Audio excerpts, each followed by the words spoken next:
who live for peace and not violence, and told us to be the change we wish to see in the world. Freedom's calling, I feel the fire that's deep inside us. Everybody wants change, but tell me who will guide us to the leaders of... Boom shakalaka, ladies and gentlemen, brothers and sisters around the world. You were looking at the lovely Kat, a friend of mine from Germany, and I thought I would have her on the Crucial Journey podcast to talk about what's going on in the world. I think it's always good to get a new perspective, new eyes from a different part of the world in regards to what is going on in the world. And Kat is someone that has been involved in some really interesting stuff.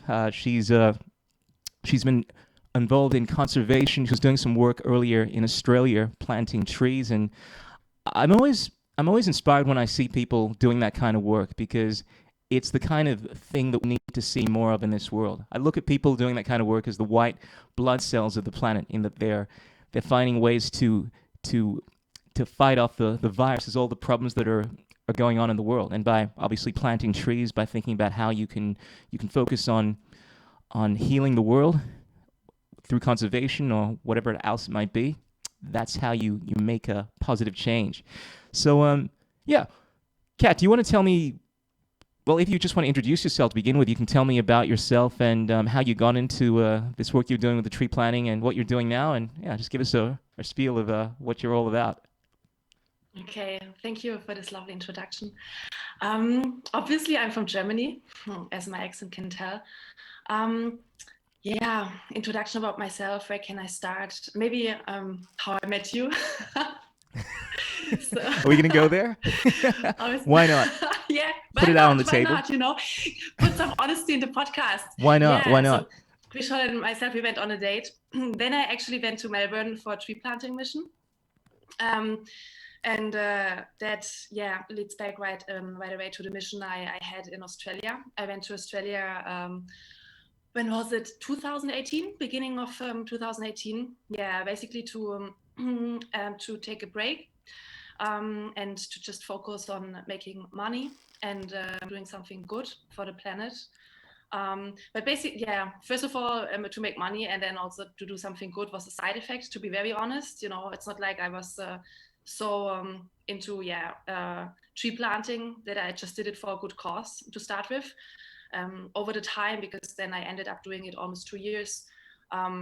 Then actually I developed a love, more and more for our planet and for the plants, because before I was not in touch with that at all. Sure. You strike me as the kind of person that would do that kind of work, because whereas you meet people and you can tell straight away the kind of things that they're not going to do. I mean, just remember meeting you and hearing you talk about the world, and you kind of have this hippie vibe, you want to put out positive energy. And I think that kind of work resonates with the energy that you put out in the world, So it didn't strike me as weird at all that you were doing that kind of work, tree planting, It's a very very appropriate thing for someone like you to do. So I feel like it kind of found you in a way, at least for some time, that kind of work. Do you feel like that was the case, or is it something you've always wanted to do, that kind of work, or something related to that, or it's just something that you just stumbled into? I see it a little bit as a healing journey, because before I was pretty conditioned to do the classic way, to work hard, study hard, do the normal career thing, and actually I never found true happiness in that path. So I tried a lot, like I studied business, international management, then I started working for corporates, and I soon realized that this path was not really compatible with my values, so I just didn't find my own individual satisfaction in that. And that led to me actually to taking some time off and to go to Costa Rica, and to truly focus on things that inspire me as a person. So, I just learned Spanish and surfing and told myself, hey, I just do that so long until I come up with something else and until my cup of energy is full again and I have enough motivation, to start all over again. And I think that that was the key part in my life where the whole change began, and I started actually doing tours then, because I always had a passion as well for creativity, and I realized also like the people I hang out with naturally are all creatives. Like they're all interested in art stuff, in colorful things. And and then I came up with doing tours with artists in Costa Rica, actually, like with people who represent the culture and subculture of the country. And that's where I find joy from the inside out. Yeah, Absolutely. that truly, brought me happiness and joy. Sure. Although it didn't bring money, didn't cover my bills, not all. That's the reason why I then went to Australia. Yeah, I hear what you're saying, and I hear a lot of my own struggles in what you're saying, because I think this relates to pretty much all of us. We're all trying to do something that we love doing, but also do something that is, one, going to serve your happiness, so something you're passionate about, but something that's also lifting the vibration of the planet, something that's having a positive effect, that's in alignment with your values. Like, I think of this Japanese word called ikigai. I'm probably butchering the pronunciation, but it's this beautiful word that kind of represents all these different things, like to find something that you're good at, and then something you can be paid for, to find something that the world needs, but it's something that also you need to do for yourself. And it kind of looks at this this balance between finding something that is both your mission, your passion, your love, and encompasses all of these values, all of these things that you want. And it's tricky finding something that fulfills all of that. That's why people are always, moving from one job to another. And I guess the trick is to find something that I like the idea of following your bliss, just doing something that you were absolutely passionate about, and not compromising. Of course, it's kind of easier said than done, right? Because you got to pay your bills, right? But I've recently been taking on that attitude. In fact, I recently left my main job, part-time job, the whole corporate thing, and I'm kind of going all out and kind of just focusing on my passion. But I feel like your journey is a journey that we all have. Whereas I feel like a lot of people compromise along the way, and they just say, hey, I gotta pay my bill. But I think it's always inspiring when you can kind of just stick it out and try to find something that aligns with your values. Obviously, the tree planting was something that you loved doing. Something that was obviously lifting the vibration of the world, but perhaps that served a purpose at that time, and now you're looking for something else. And do you feel like do you know what you want to do as far as how you can be of service to the world in addition to doing something that you love doing, or are you still on that search at the moment? Yeah, good question. Thank you. I think or I feel that sometimes, we start with a certain purpose, or we define, what we stand for. And then maybe the mission will change a bit here and there, so I have long-term goals. So I asked myself many times already, okay, when I look back on my life, when I'm lying in my bed, and then, so what do I look back to?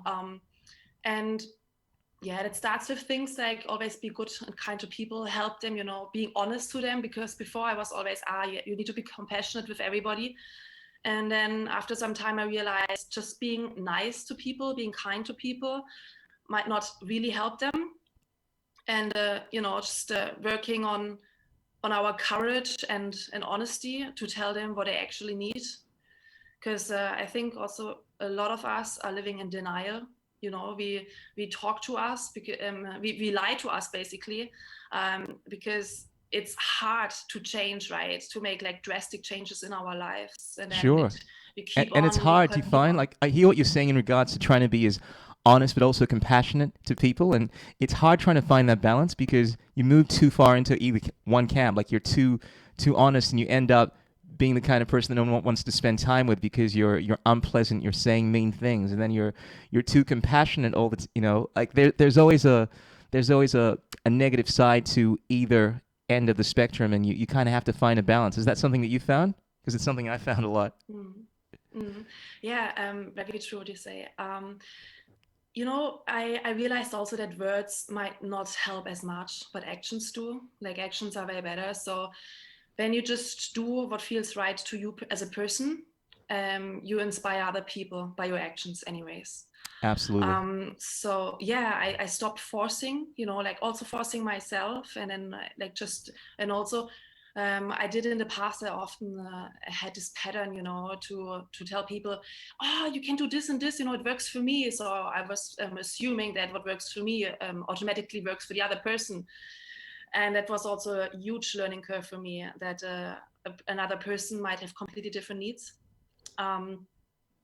And so, yeah, I think it's a fine balance between just pushing yourself, in the direction where you want to go to, like fulfilling your own expectations in yourself, but then also like not expecting anything from other people, and then you have to be so honest and courageous to say like, okay, these are the people I want to let's stay in my life. I want to keep them in my life, in my close circle, because they have their values are aligned with mine.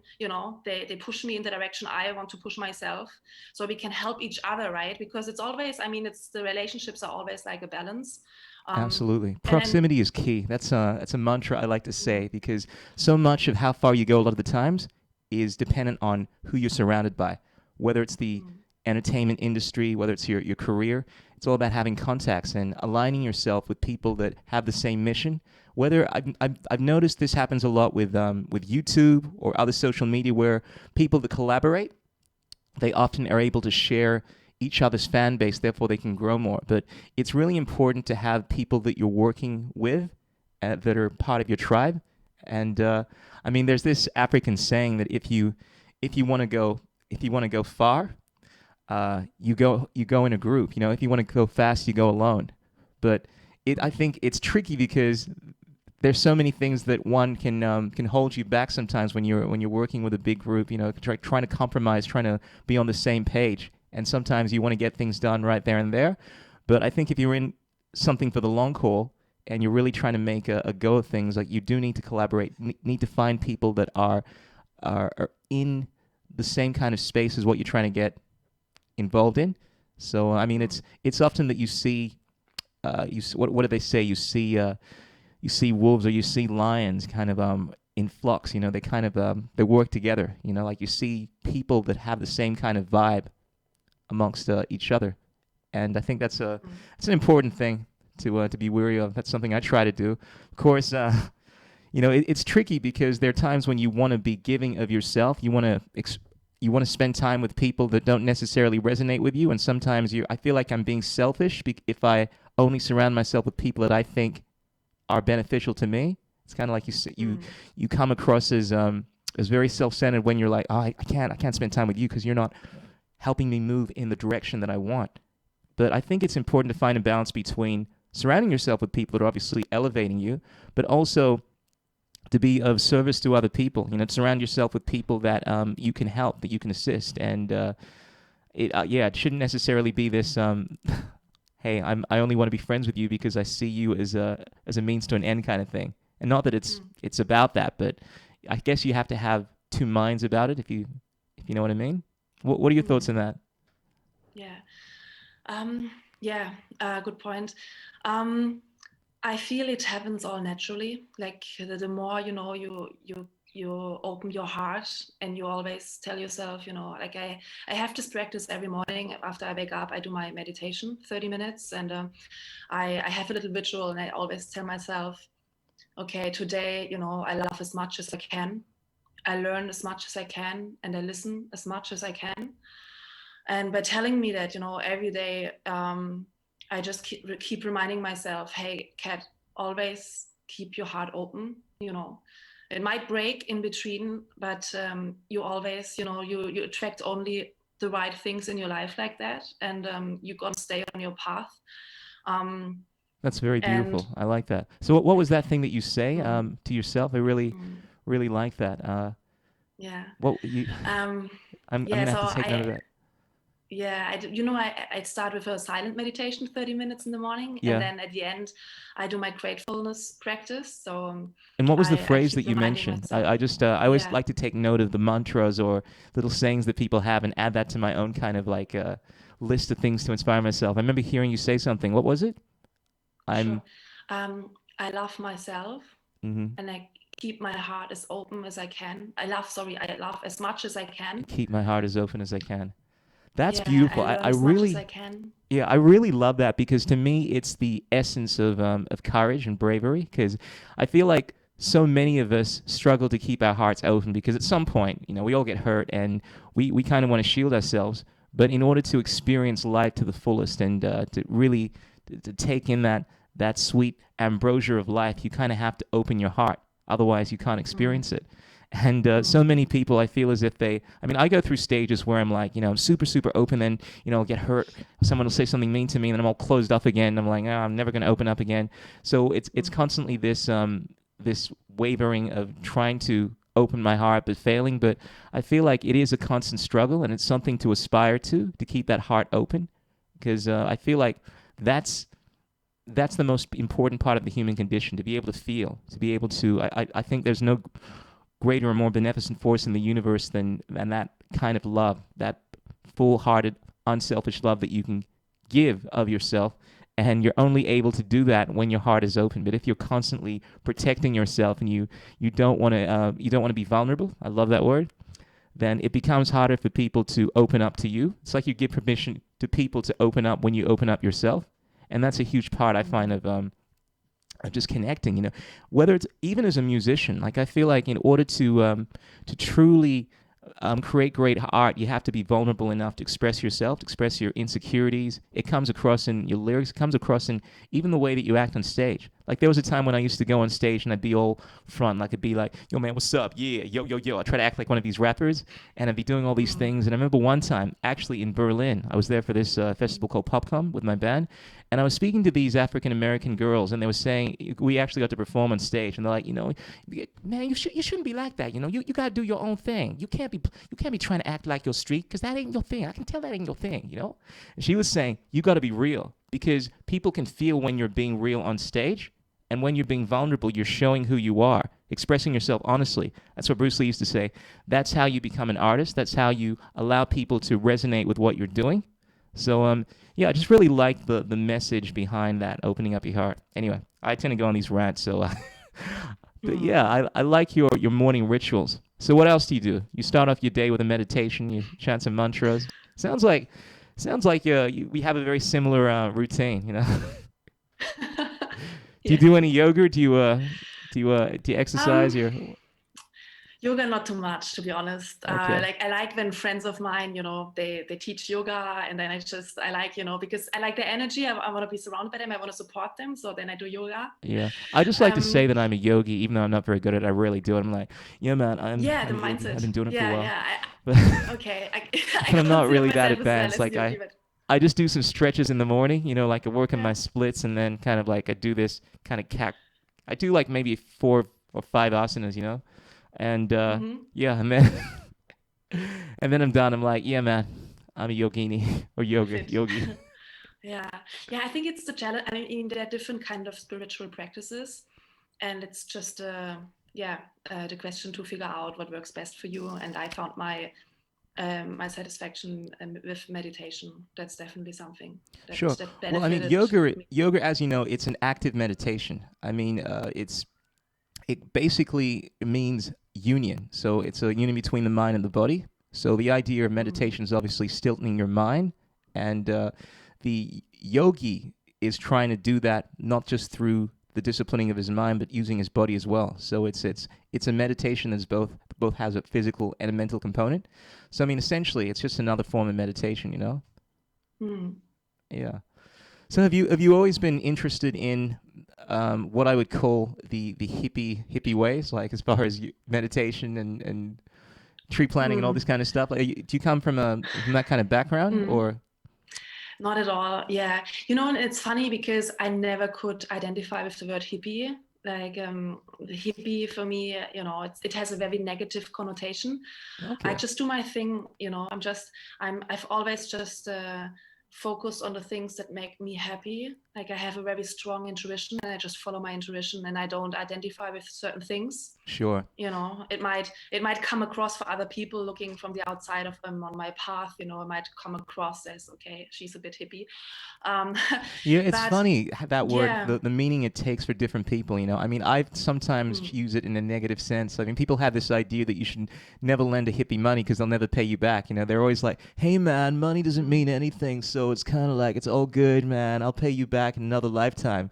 Or hippies are people that you can't rely on, that kind of thing. There's that negative connotation. But I kind of just look at hippies as people that are living in alignment with their values. They don't just see the world as this materialistic world. It's all about money, money, money. You know, all about me, me, me, that kind of stuff, which I often tend to do. I feel like I'm in between. I'm kind of like trying to be cool and fit into the status quo, but I'm also in the hippie world as well. I'm like a black hipster.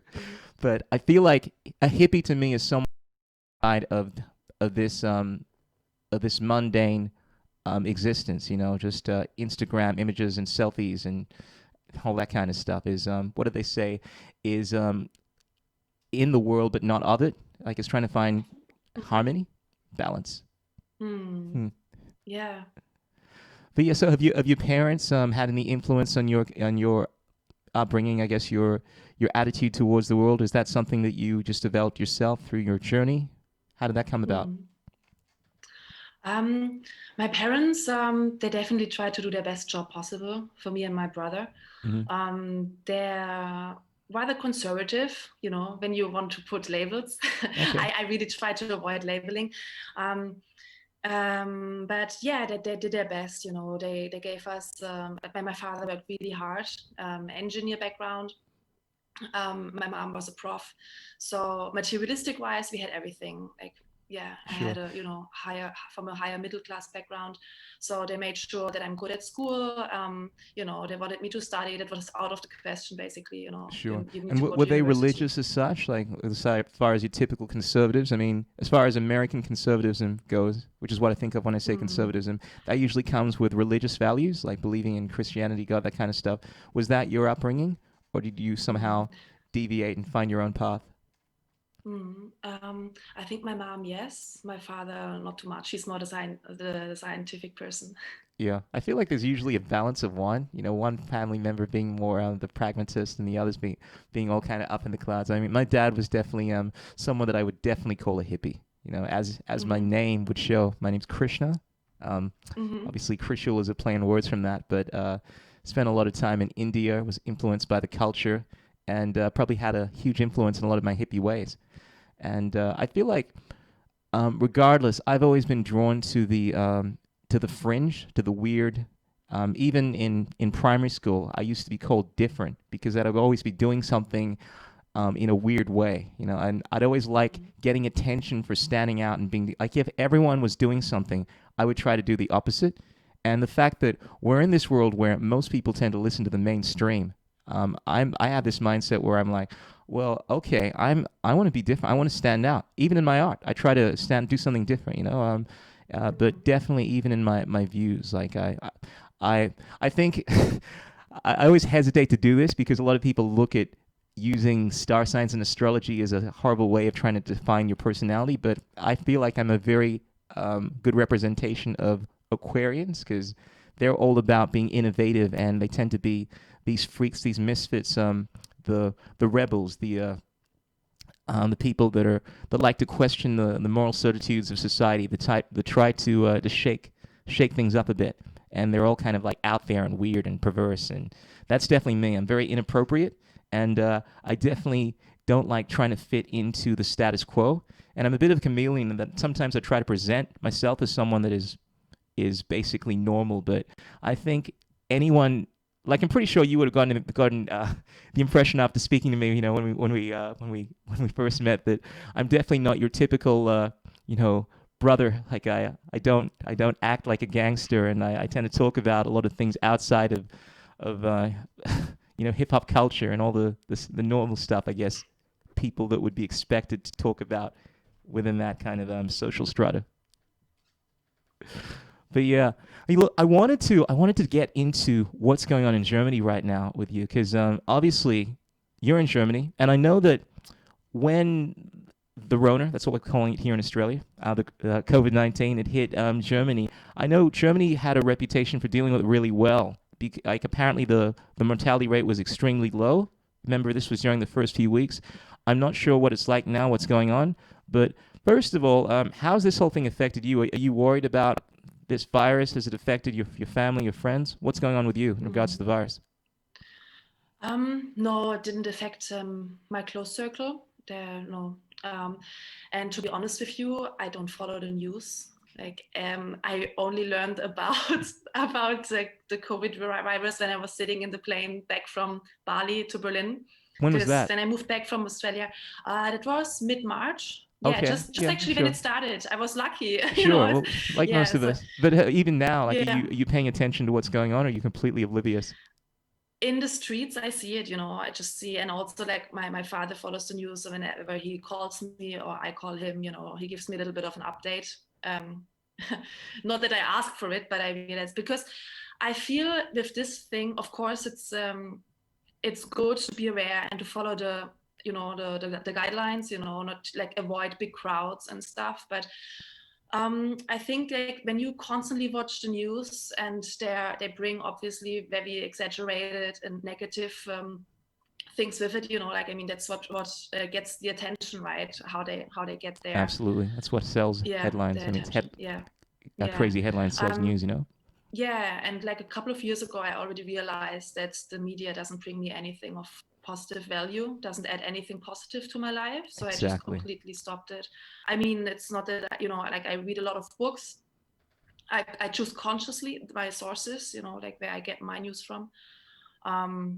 So yeah, I just realized, I learned about the COVID virus when I was sitting two German girls next to me in the plane from Bali to Berlin, and they told me, "Oh, you better make sure you get some toilet paper." Yeah. Like, they told me that the supermarkets are already all sold out, and I was really like surprised. I couldn't believe it, to be honest. It's so refreshing to hear you talk about this and not having watched the news, because one of the things my friends and I joke about, we tend to be on the fringe and questioning everything that's going on in the mainstream, is there's this idea that if people didn't watch the news and didn't switch on to any of the mainstream information, they'd have no idea that there's any kind of virus going on. Because the idea is that the reason that this thing sounds so crazy is because the media is telling you that it's dangerous, And I was just talking to my friend today. If it was an actual pandemic, like a real Black Plague pandemic, you wouldn't need to be you wouldn't need to be telling people to stay at home. You wouldn't need to be the police officers would be wanting to stay at home. They wouldn't be trying to keep people locked down because they wouldn't want to catch the virus. The hospitals would be overrun. You'd be able to see people dropping down. But realistically, and I know people are going to get angry at me saying this kind of stuff. It's like, how dare you suggest that, this thing isn't a serious threat? Because they're kind of like two minds, whereas I feel like most people in the mainstream, that watch mainstream, they're under this idea that it's a real serious threat. It's the worst thing ever, and we got to really take care of ourselves. I mean, we're in a lockdown again, on the second lockdown here in Australia, and they're talking about they have 4 stages or maybe more, going to stage 4 now. They've started not just locking down, telling people to stay at home and only come out for essential things, but now they've started, at least in certain incidences with apartment blocks, they've completely shut that off for certain days. They've done this at least once or twice to an apartment block in the city where people weren't allowed out at all, period. It's completely locked in, and they all got tested. And I hate to think what happens if someone doesn't want to get tested. I hate to think what happens when people are refusing to get vaccinated, but that's another whole ballpark. But we're in this world at the moment where a lot of people are questioning the mainstream, my friends, and they have this idea that if they weren't watching the mainstream news, that you wouldn't know what's going on. And you're living testament to that in the fact that you really haven't noticed anything going on right now in Germany. It's just the people that have been watching the news and saying that this virus is incredibly dangerous tend to have that attitude that as far as you're concerned, you're just going about your day-to-day activities. And it's so fascinating and kind of refreshing to hear that, because I am under the mindset, to be quite frank, that a lot of what is going on in regards to the fear-mongering is created by the media. Like, I definitely believe there is some kind of virus. There's definitely something going on. But I think the mortality rate, even from the most conservative estimates, it's considered to be very, very low. where a lot of people thought it was like, including myself, and it was like 2%, maybe 3% the mortality rate when we were hearing what was happening in China. But then we found out it was a lot lower, tended to be less than 1%. We're hearing figures now that it's like in the 0.001% range. Like the amount of people that are actually dying from this, if you look at this, even with conservative statistics, it's very, very low. We've had only just about 100 or so deaths here in Australia. And you have a look at a normal influenza season, and you have hundreds more deaths. And granted, the fact that we don't know a lot about this virus is creating the fear, the uncertainty. But my attitude is I don't think it requires us to have these harsh measures, these lockdowns, where people's freedoms are being completely suspended. And, it's kind of crazy what's going on. It sounds like we're in some kind of Shakespearean tragedy bordering on an Orwellian nightmare, in the fact that they're talking about releasing vaccines now. And I'm not sure if that's something that you're familiar with. And look, I'm neither here or there. I mean, I think there are benefits to certain vaccines, but they're saying that they're going to force people now. This is the idea. This is what I've been hearing a lot of the prime minister, a lot of the leaders talk about, how it's absolutely essential for people to get vaccinated, for everything to go back to normal.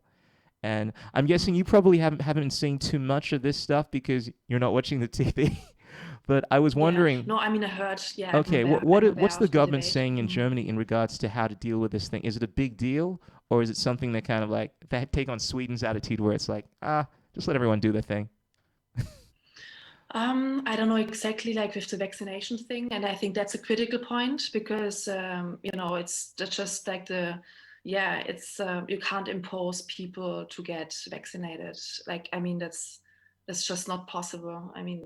That's the human dignity, and you still have the free will to decide what's good for you or not. Exactly, so that's how I feel. That's the only point. That's the only point where it goes too far.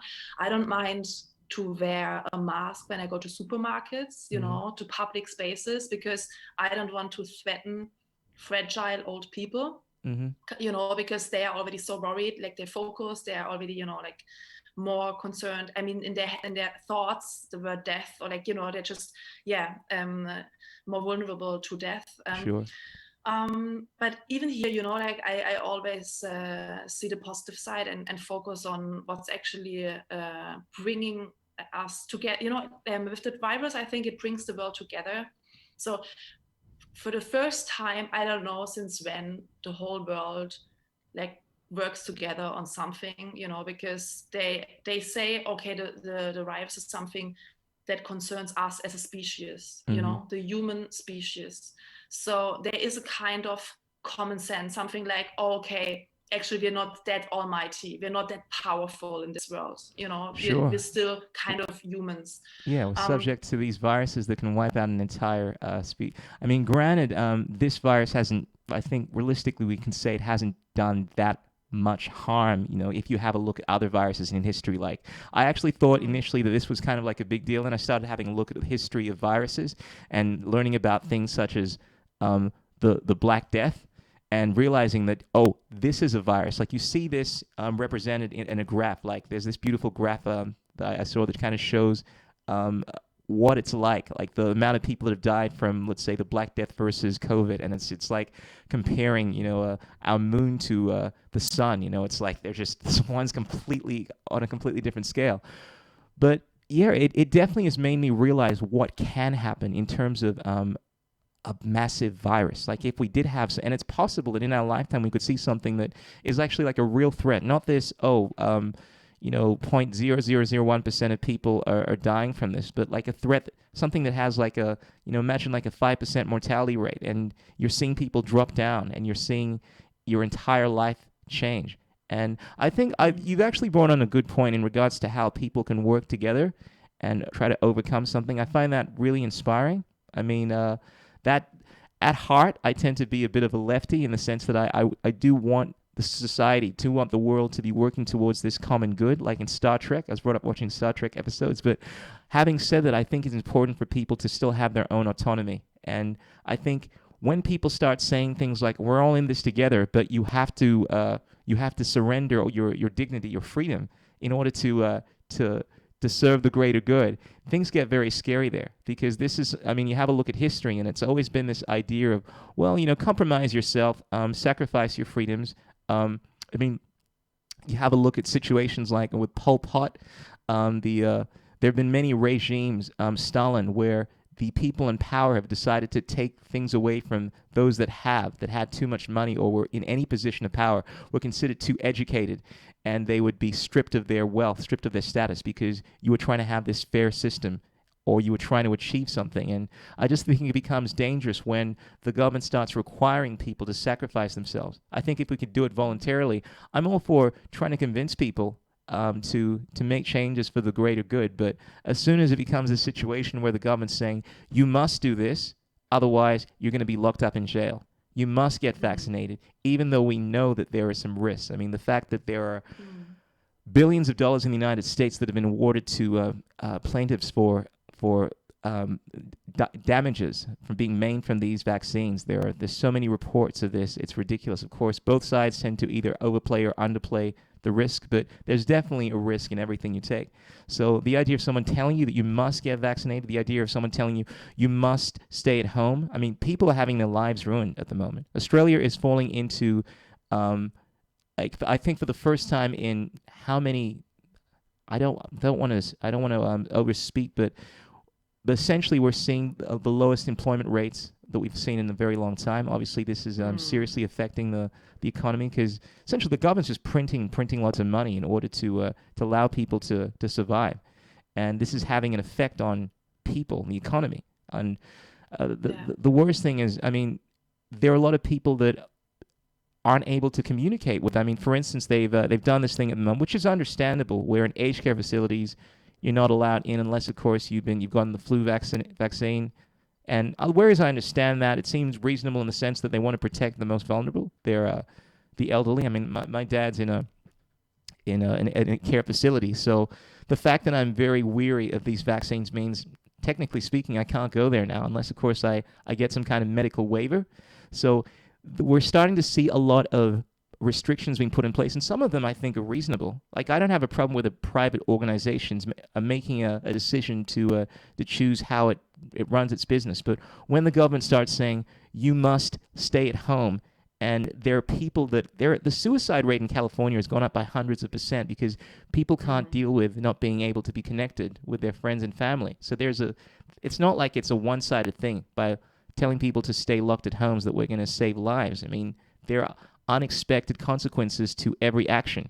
And this idea that, one size fits all, we're going to tell you all to stay at home, and if you don't, we're going to put you in jail, we're going to fine you for thousands of dollars. It's a very scary thing.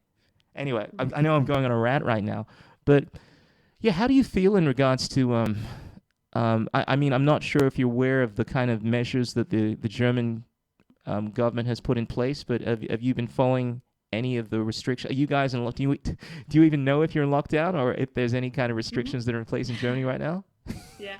Yeah. No, we're not in lockdown. Never been. Okay. I think, for sure, Germany is doing a good job. I mean, safety restrictions, of course, with the mask. So you have to wear masks. Now, small businesses open up again, like coffee shops are open again. I can go to my gym again every morning. Okay, so things get back to normal. You were experiencing some kind of restrictions, like you weren't able to go to your gym, so you would have noticed that. Obviously, that's something that affected you. And it also affected my personal life. I mean, I had a good time, with my flatmate here. I mean, we were super creative, like doing music, art, painting a lot. Like our whole living room is full of artsy stuff. And that's one of the benefits of this time. It's one of the benefits of this lockdown. People are being able to learn new skills, like pick up a guitar or do some artwork or work on that unfinished novel. Have you found that you've been able to get a lot more of your creative work done ever since the lockdowns have been in place? I mean, the first time I felt like not guilty to do only things I actually enjoy, because there was no alternative, right? So I felt super balanced and actually flowing, like I didn't wake up at a certain time. I was just sleeping in, and then decided with my friend, hey, let's do some ceramic work. Okay, let's listen to a new audiobook.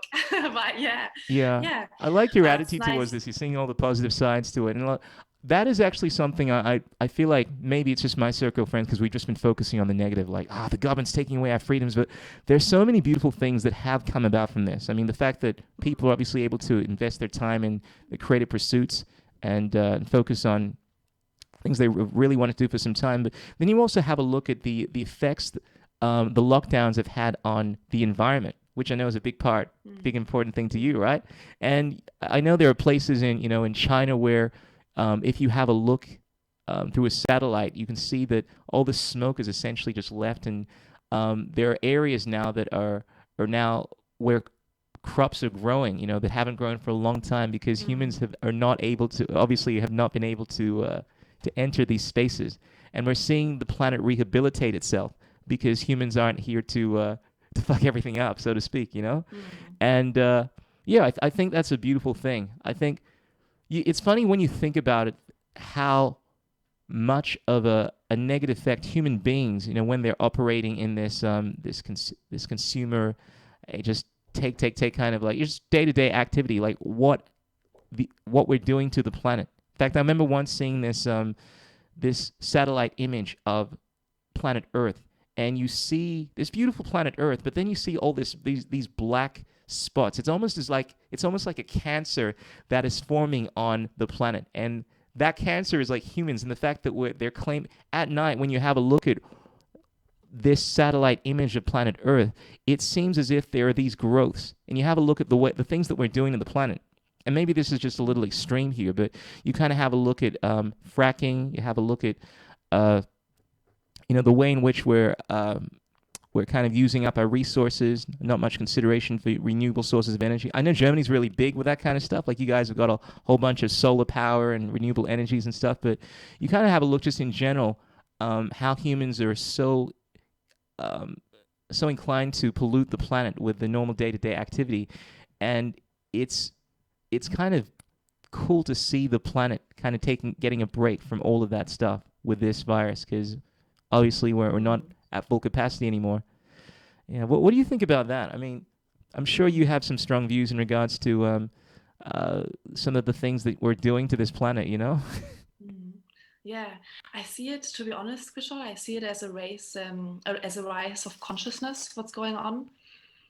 Because for the first time, like almost all human beings are forced to have, to have more time and room, to think about other questions than their day-to-day tasks, like their daily routine, pursuing, their daily duties.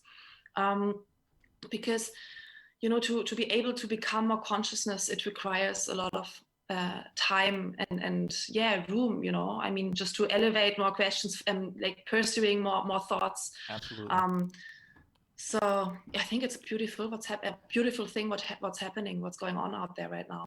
Yeah. Yeah. I was thinking about that, how it requires you to self-actualize, to take a moment to try to figure out what your goals are, what you're all about.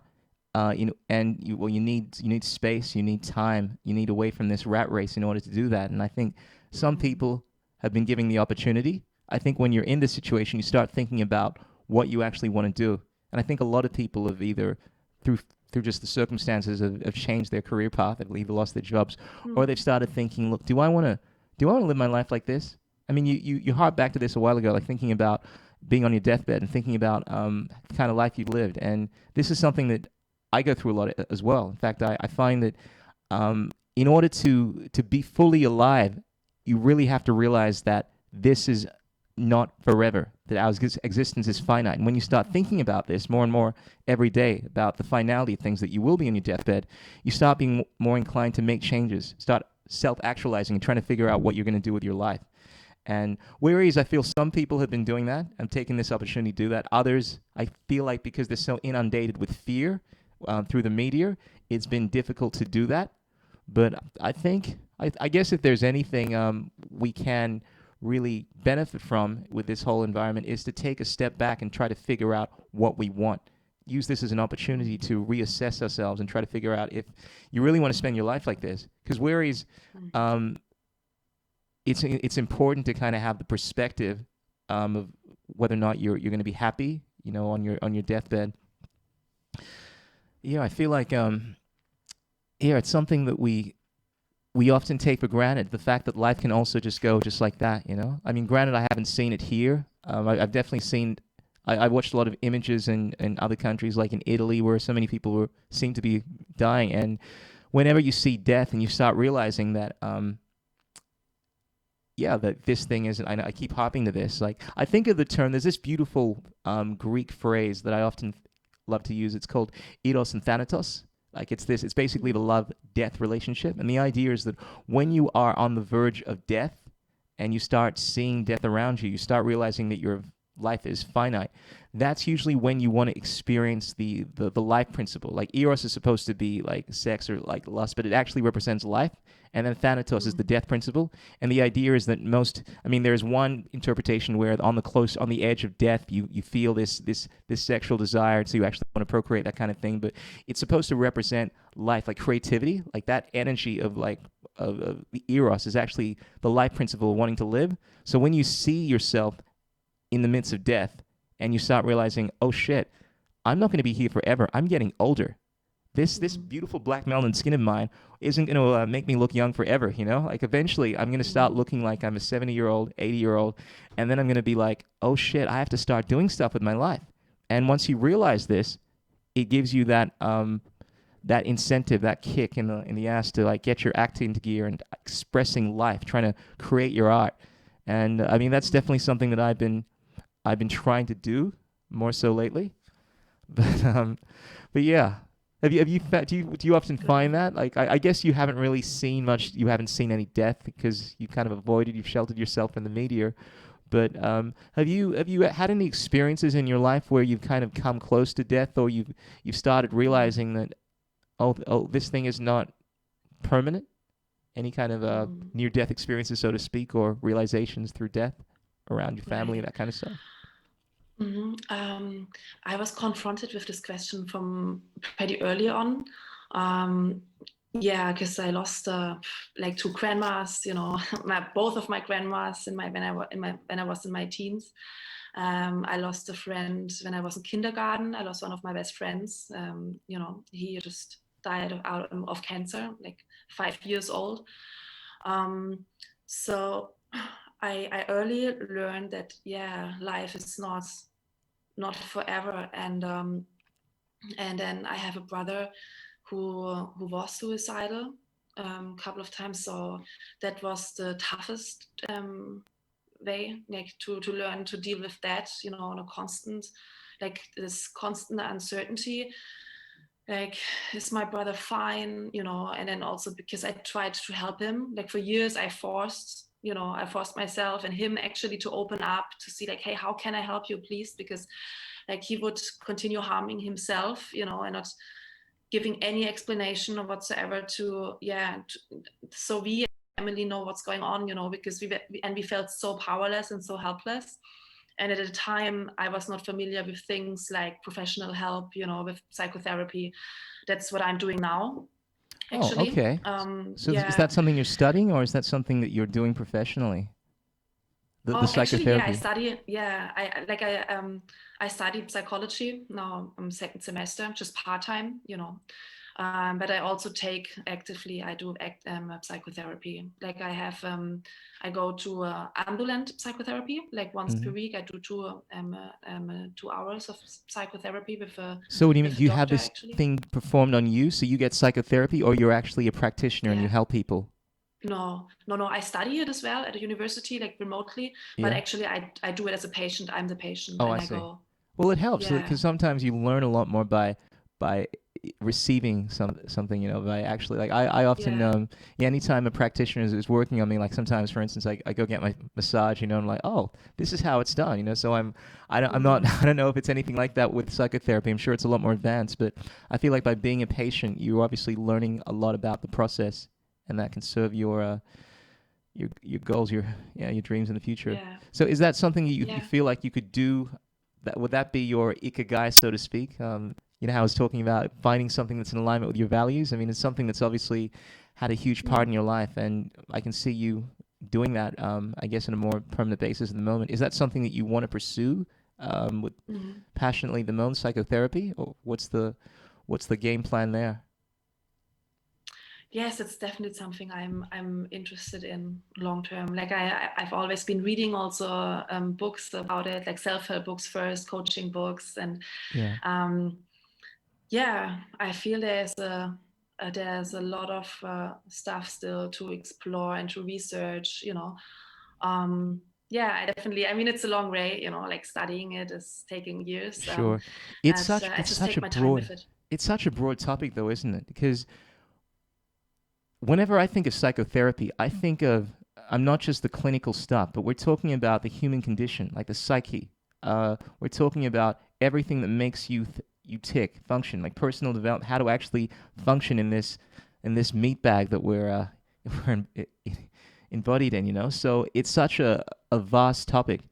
And it's interesting, like I've always been a big fan of spirituality. I mean, I spent a lot of my time learning about, metaphysical traditions, like ancient wisdom traditions, that kind of stuff. And that entire area, I feel like it relates to psychology. In fact, the word psychology in Greek, it's derived from the word psyche, which is basically spirit.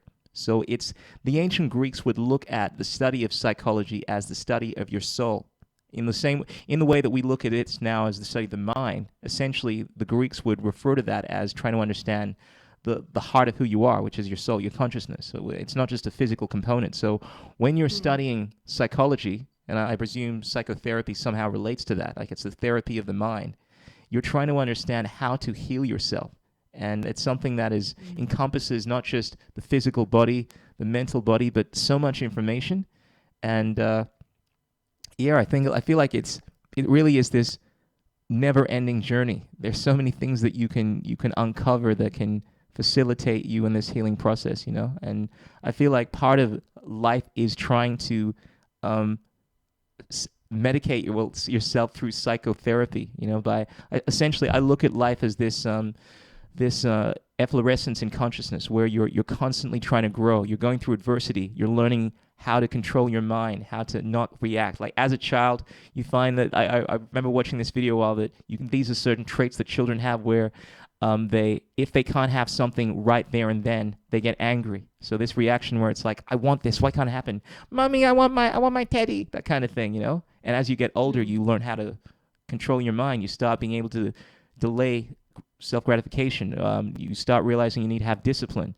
You start realizing certain qualities that you need to apply in order to psychotherapize yourself, And so it's like this process where you're constantly developing tools in order to be a better version of yourself. So there's a matriculation, there's this constant graduation into new levels of awareness, and that to me is in a sense psychotherapy, because you're trying to figure out what can heal you.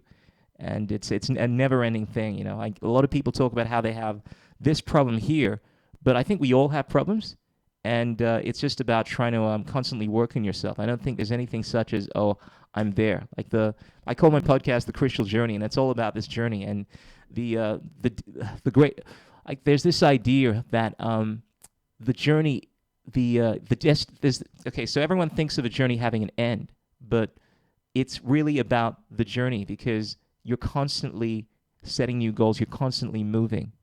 And it's realizing that as long as you're continually growing and you're constantly in search for truth, improving yourself, that's the path to psychotherapy, if that makes sense. Yeah, But maybe I kind beautiful. of just going on Yeah. a long kind of like a rant trying to justify psychotherapy. But is that what psychotherapy relates to you? I mean, what does it encompass? Is it specifically related to psychology, or is it more specific? Psychotherapy. hmm Well, psychotherapy is just a practice. So basically, you go to a psychotherapist, and there are different kind of psychotherapies. So there's, for instance, the humanistic one, which is the holistic one, focusing, on you as a whole person and on the Sure. positive things, actually, on your outlook, on your life purpose. Then there's something called psychoanalysis. Like we go back to Freud, and so it's a lot more about childhood, about your inner child, the I, what's Absolutely. going on in your The yeah. subconsciousness. That's the Yeah, so you stuff I'm can aware actually of. Yeah. choose Yeah. like which It's kind of psychotherapy you I want to think I think practice there's or so like you many take. so many I know there's some really big names that have come out of Germany, right? Through this whole realm of psychotherapy? Like, was Freud German? Austrian. Austrian. Okay, close, Mm. close. So Mm. I know, but I know some. I find Germany interesting as far as the history. Mm. I mean, besides all the stuff everyone's aware of. I mean, a lot of people. I'm very much into ancient history and orders and things that are kind of like called what I would call hippie knowledge and like esoteric information. So things that most people aren't aware of. And I know it was Germany that the Illuminati, uh, the Bavarian Illuminati. Like this is something that was this, and this isn't like conspiracy theory. It was formed by Mm. Adam Weishaupt, it was a Mm-hmm. German, and it was formed in Bavaria, and basically this guy laid out um, a system of well, I mean, in a sense, it's kind of like psychotherapy because essentially the Illuminati were all about enlightenment, trying to illuminate themselves, like trying to Mm-hmm. redempt their like it's this ancient idea of trying to bring about enlightenment, redempt your spirit from matter through an elevation of your mind, your understanding. So understanding knowledge, understanding all these different traditions, and you find the founding fathers were actually big students of these schools. Like so many of the people that formed the United States of America were hugely influenced by this society. I mean, everyone speaks about the Illuminati, but not realizing that it actually started. Well, at least you can trace it back much further than this. But the Mm-hmm. at least the establishment, like the most legit establishment, was Adam Weishaupt. I think it was in I want to say 1776 or something around that time. But yeah, this is Germany. I feel like Germany is the homeland of so much interesting esoteric information. Like I also know I'm not sure if this is something that you're into. Like I know it's funny. Like we've touched on a lot of stuff, but I don't think a lot of the stuff that I really love to get into is like the history of the occult, which deals with Mm-hmm. hidden sciences and all that kind of stuff. And Germany is the home of a lot of really interesting stuff, like the Vril Society. I'm not sure if you're familiar with that, but it's this society that was trying to learn about technology and hidden sciences. I know there are some big names that used to be students of this. Like people have said that Hitler was apparently a member or was familiar with this stuff. But essentially, it was just an order in regards to enlightenment. Once again, understanding technology. And I know that historically, we've always seen Germany as being this place for a long time, and even to this day, like a lot of advancement in technology. But it's also been the case for so many things outside of the realm of technology, like psychology and enlightenment, spirituality as well. So Mm-hmm. I mean, I'm not sure how familiar you are with. You're obviously German. Like your parents from. Whenever I think of Europeans, they're people that come from all of these different parts of the world. So can you trace your origins as far as your family? Are they like first, second generation Germans, or Mm-hmm. what's the history behind that? To be honest, I never did any research. I know my mom mentioned something that I think the part for my father, they are Hmm. from Eastern Europe, from this Okay. part more. Um, but yeah, I think the like back to my grandmother and father, we are German. German. Yeah, that's cool. You can tell that's probably why I don't get rid of my accent. Oh, it's funny. Like I can't. Yeah, like I know. Do accents change a little from like different parts of Germany? Like I just hear German, I'm like, yeah, They love a do. German accent. But yeah, I haven't been able to. There's so many, Yeah, so whereas many different dialects. I can pick up certain accents from. I come from Ghana, West Africa, and I'm pretty good at like Mm-hmm. determining the different parts of Africa. But when I think of yeah, German. Like when I think of Germany, it's just this country where everyone sounds German, But the more time you spend there, and when you're brought up there, you can obviously pick up the subtle nuances between the different parts, and yeah, it's just fascinating.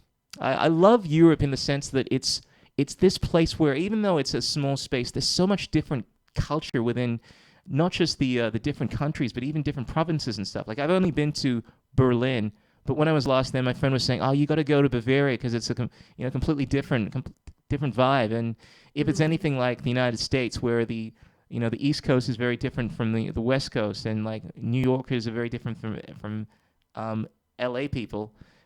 Every state, I'm sure, has its own personality. Is that something that you found?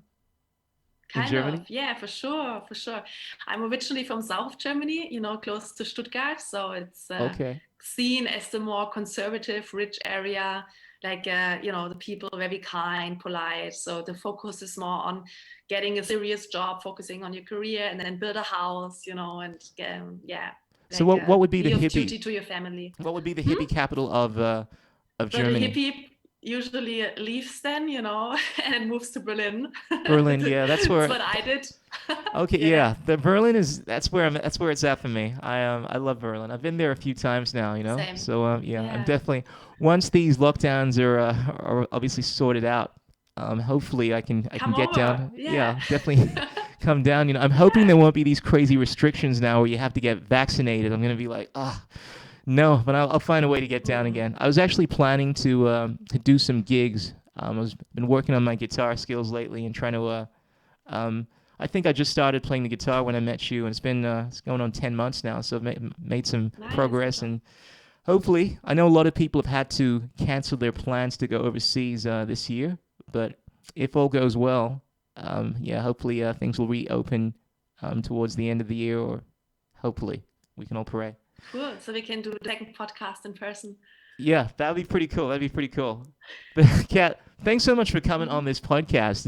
It's been a lot of fun to talk to you about all the things that you've been up to and kind of get an insight into what's going on in Germany from someone that hasn't really been like too affected by all the mainstream news to kind of to see if this thing is is panning out to be as serious, from someone that hasn't been affected by the media, but.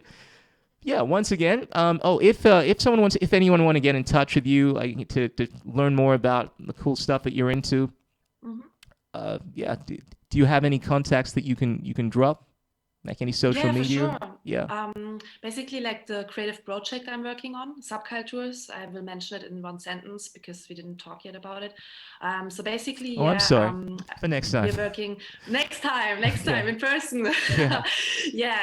So we're creating a platform which allows people to do workshops with artists in their private homes and workspaces. If you want, you can drop me a mail to hi@subcultures.com.